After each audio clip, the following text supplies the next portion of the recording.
Good morning, VC. This is Glen Kellaway, your low-end music freak. This is a contest entry.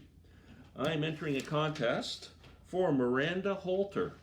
I just discovered Miranda's channel yesterday when I was just looking through VC channels and saw in videos the recent uploads and noticed hers and went on there. So Miranda seems like a big fan of American Graffiti. She showed her albums, and her contest is kind of built around that theme.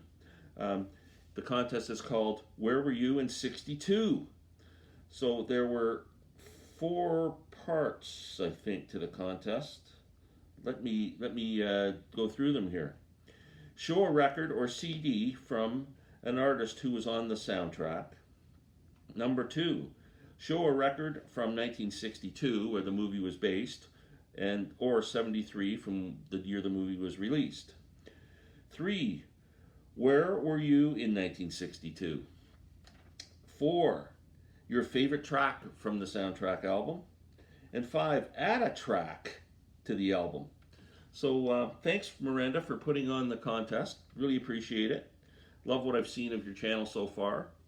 So number 1, show a record or CD from an artist who was on the thing. I'm going with Chuck Berry. This is Chuck Berry, The Classic Years. There's Chuck in all his glory. This is a hits compilation, and Chuck certainly had a ton of hits. Chuck Berry is number 1. Number 2, show a record from 73 or 62. So I tried to find something from 62 in my collection that was rock and roll, but I couldn't really find one. So I'm going with an album from my second favorite artist on earth, Bob Dylan. Bob Dylan's debut album came out in 1962.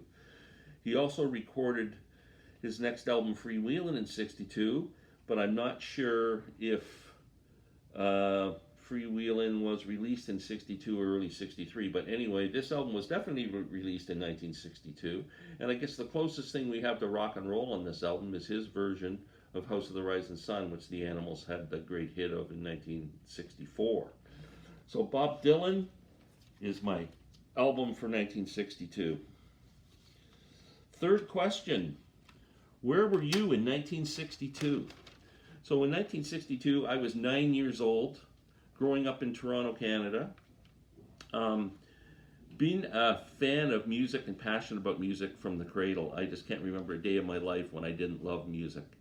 So in your early years, like, when you're 5, 6 years old, you kind of gravitate to whatever your parents are listening to. And my mother had a great love of Broadway soundtracks, so our house was filled with the Sound of Music and My Fair Lady and Gypsy and oh my God, I can't think, any of those big musicals from the late 50s, early 60s were in my mother's music collection. So I would say up until the time I was probably 7 or 8, that's kind of the music that surrounded me.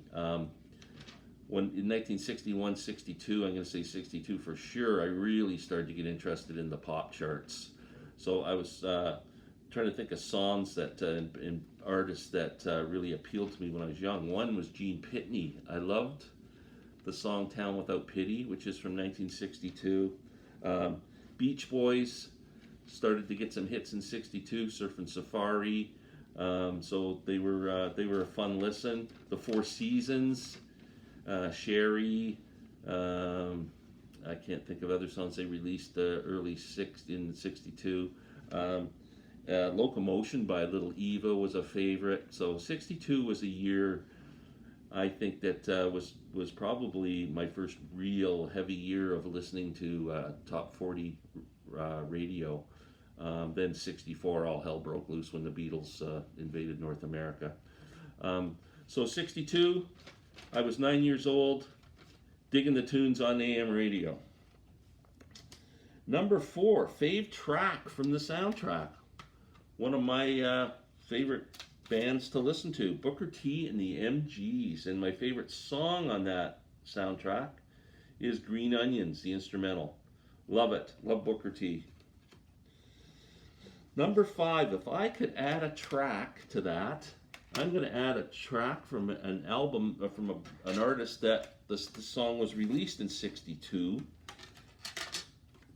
Elvis Presley, Return to Sender. I think that song would have made that soundtrack even better than it is. So going with Elvis, Return to Sender. I think that's it. I have subscribed to your channel, Miranda. I look forward to watching more videos, and good luck to you, and thanks everybody for watching.